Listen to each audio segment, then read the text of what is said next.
All right, folks, so the theme again is credit cards, and we're going to talk now about high credit card usage. And so really, Shannon, what does that mean for the average credit card holder?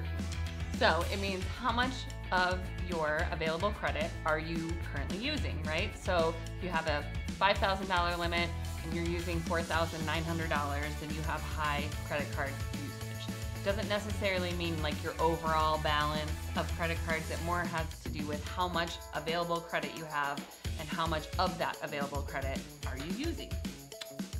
Got it. So ideally, they want to be where in the mortgage process? I know we've talked about this before, but it might be a little nice segment for us to drop back in terms of you don't want that high credit. You want to be under a certain percentage usually for them that is most advantageous for their score. Right. So we're really talking about how to get to the best credit score you can get to. So it doesn't necessarily impact your ability to qualify for a mortgage other than we use your minimum payment and your debt to income ratio, obviously.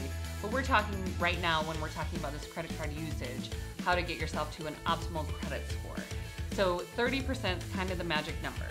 So if you keep your balance at 30% of your available credit, that's kind of optimal as far as on a monthly basis. So again, we have previously talked about what happens if you max out your credit card every month but you pay it off in full.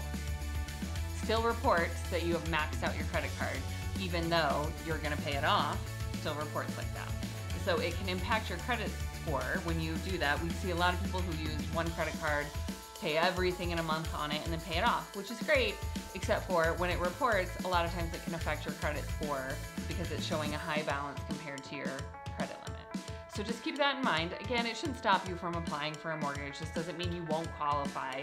It's just a good way to start preparing for a mortgage so that you can get the best interest rate based upon your credit score.